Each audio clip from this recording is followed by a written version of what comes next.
Well, hello and welcome to part two, actually part three. Sorry about that. Part three of Drawing on the Right Side of the Brain by Betty Edwards. And so this chapter I'm flipping through here is chapter 5, and basically Betty reviews your childhood art and the development of the set of symbols that formed your childhood language of drawing. So there was lots of examples. She encouraged you to think back on your childhood drawings and kind of visualize a lot of things. It was very interesting. I had to chuckle when I was thinking about my childhood drawings and such. So the next chapter that we're going to go through is chapter 6, Getting Around Your Symbol System, Meeting the Edges and Contours. Now, just so that you know, I have sped up all of these videos, so I did take my time. Um, so basically, the first exercise you see here is I actually have to turn my head around, so I'm not looking at my paper.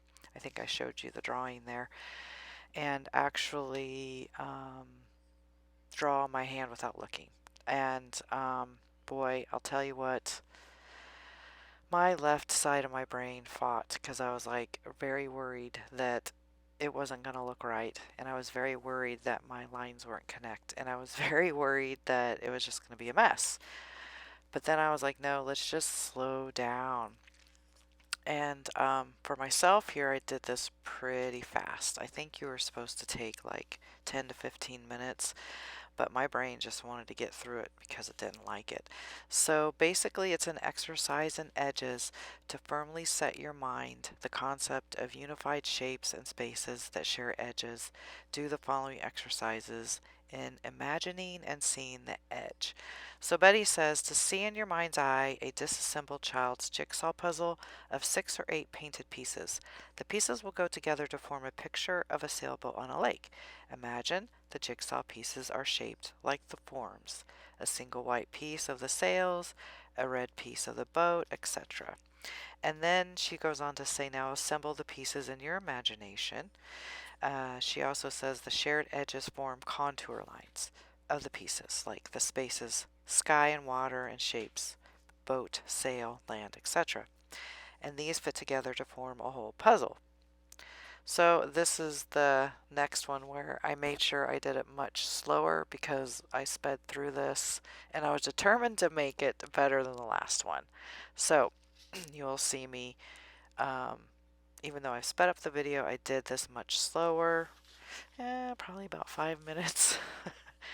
I think towards the end of this session, this drawing practice, I finally started, excuse me, sorry about that. I finally started to relax into it, and then I was done.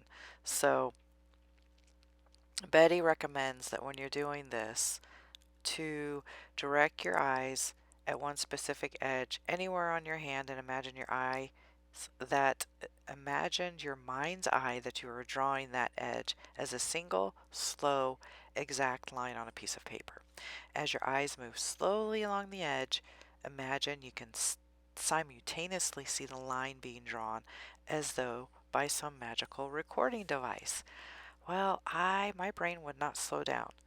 I really wanted to really get this and really, slow down, but my eyes wouldn't slow down, and I had to keep reminding myself, slow down, slow down, slow down. So, you will see, I would say this was slightly better. It's not supposed to be amazing. Actually, it's just supposed to get, kind of warmed up to see the edges and the lines. Let's see. Betty also says here, which I would agree with her here. Um, you want to draw only what you see in the spatial R mode, right side mode, and not what you know in the symbolic left brain mode.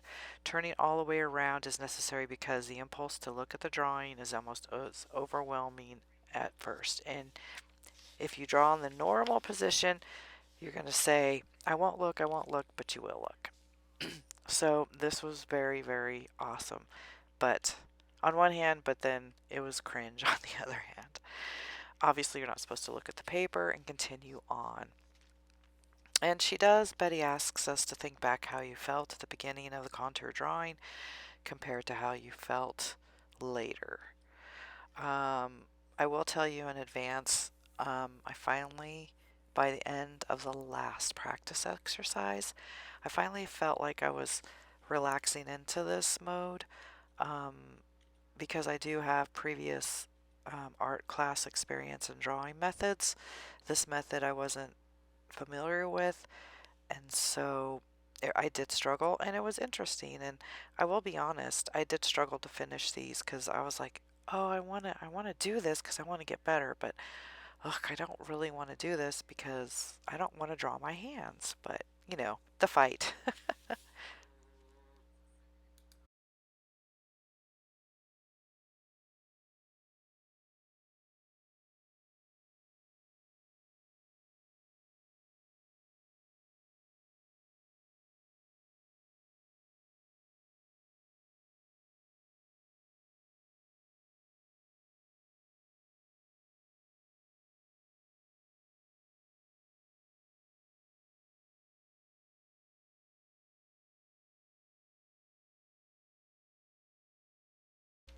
Okay, I'm back here. Sorry if you hear my doggies snoring in the background. I apologize. Even as I do this voiceover, I fear you may hear them. But anyway, here are the examples of other students, and it made me feel a little better.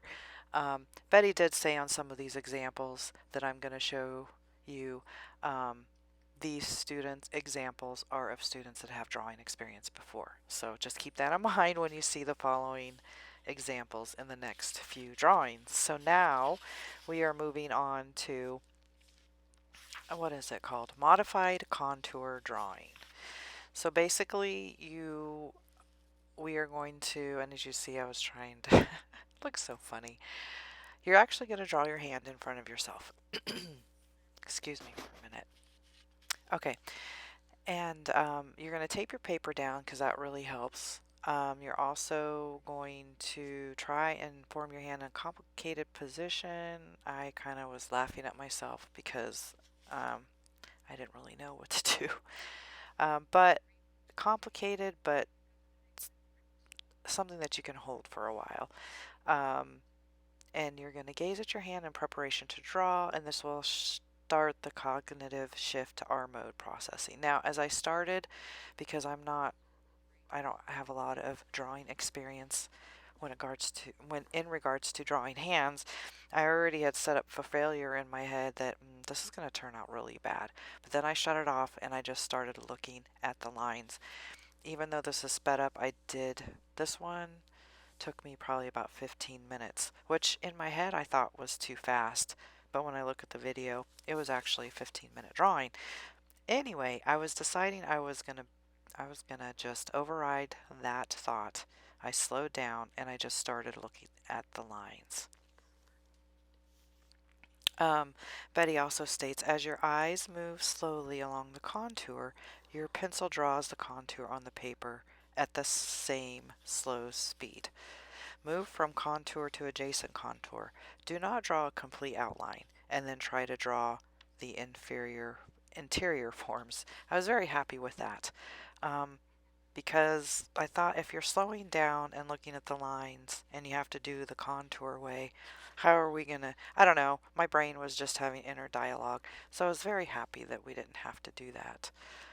Um, and one thing I guess I didn't know about myself is when you do track and follow along these lines, you can see how fast your brain goes. And I had to, like I said before, continue to tell myself to slow down. Um, Betty also says, glance at your paper only to locate a point or to check on a relationship. About 90% of your drawing time should be spent with your eyes focused on the hand you are drawing, just as in the pure contour method. I don't know. I was trying to really focus both on composition and line, so I think I want to say my eyes danced back and forth quite a bit, but I did redirect myself several times to stop doing that. But um, She also, Betty says, is when you come to the fingernails, we are not naming things. Remember, draw the shapes around the nails, not the nails themselves. This way you will avoid any dredged up symbols from childhood. The left brain has no names for the shapes around the fingernails. In fact, if you have trouble with any part of any part, shift to the next adjacent shape or to the shape that shares the contour you need. And I agree that is a good idea. Okay, so we're on to the next drawing. Draw a pine cone. You know, honestly, I hate drawing from images from my phone. I'd rather just print it out and have a source in front of me. But here we are. So this is the pine cone. I struggle with this one because I got lost in the forms and the shapes. Like I didn't know where I was at. I was so focusing on the line and where, trying to slow down. Um, but then when I backtracked to see where the next pine cone branch went, I got confused. I don't know if that makes sense. I got lost. So this one was my longest drawing. It took me about 20 minutes. Um, you are welcome to speed through this part of the video. Um, but yeah, I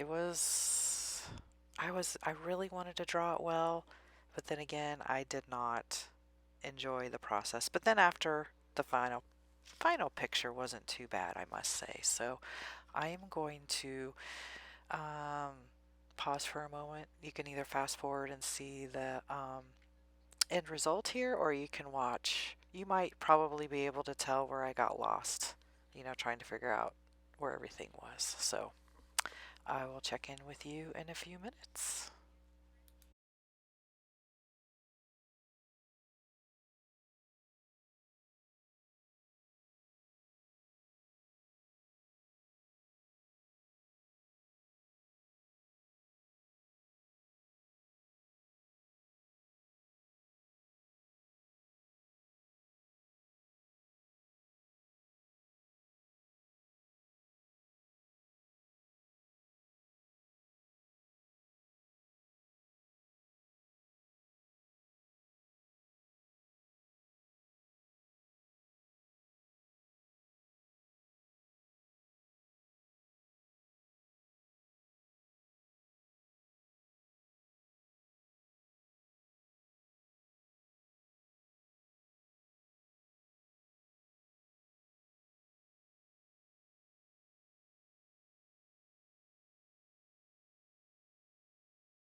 Sorry for the headshots in the video, but here we are going on to, what are we doing? The paper bag. And the paper bag one wasn't too bad. I think I was finally getting into the R mode, not fighting so much with my left brain. And yeah, this one didn't turn out too bad. Again, obviously you you control the fast forward if you want to fast forward through this. That's fine. I totally understand. But I will be showing you still shots of each of my drawing at the end of the video. Um, I'm just trying to think if there's anything else that Betty says. She did say that after you're finished, review in your mind the drawing stages, which I've kind of been talking to you about with each stage. And she says the first drawing may reveal some misperceptions of proportion or of relative angles. Exercises in the next chapter will help correct the problems with proportions. Phew, because I was thinking, are we really supposed to be getting proportions right at this stage? Because when you look at the examples in the book, they're pretty darn proportionate, you know? And I'm like, wow, okay, am I missing something? Do I need to go back and draw something else? But, so when I read that, it will help correct the proportions, and I was like, yay. And then she also says drawing at this stage is rather like learning to drive a car. So if you remember back then driving the car, I sure do. She says you first learned the separate operations: acceleration, braking, signaling, watching the cars ahead, behind, at the sides. In driving that first time, you had to put everything together, coordinating separate skills into an integrated whole. The first time was harder than the second, harder than the third. Soon the skills and strategies were integrated. And so it is with drawing. Drawing is a holistic skill requiring the coordination of a number of strategies. In a short time, these strategies will become as automatic as braking, accelerating, and signaling have become for you when driving. I really thought that was an excellent analogy. And this is what you're seeing now. She said to give yourself more practice and build confidence, carefully do exercises.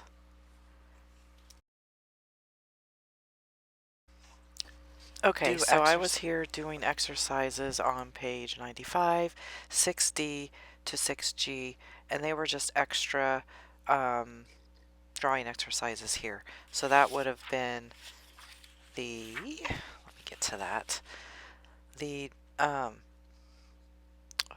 the pine cone, now the paper bag, and the next one you're going to see is just a household object, which would be the can opener.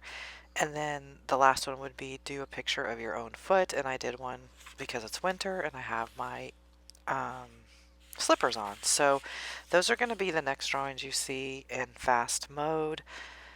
And I'm glad I did them because, like I said, it wasn't until really the last drawing, really felt that shift. So yeah, I encourage you guys, really, really strongly encourage you guys to, if you can get this book. I just wanted to make note that this is the 1979 edition. It is the actual book, not the workbook. I didn't know there was a workbook, but again, whichever book or workbook you get, I highly, highly recommend it if you want to improve your drawing. And honestly, I've been doing this basically once a week. And even just that, I've seen great improvement. And I know I say that every time, but yeah, I can't recommend it enough. So I am going to let you either fast forward or enjoy the process, and I'll speak to you in a few minutes.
Okay, so here is the final drawing of the shoe.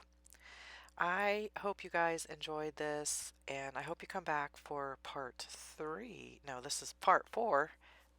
Excuse me.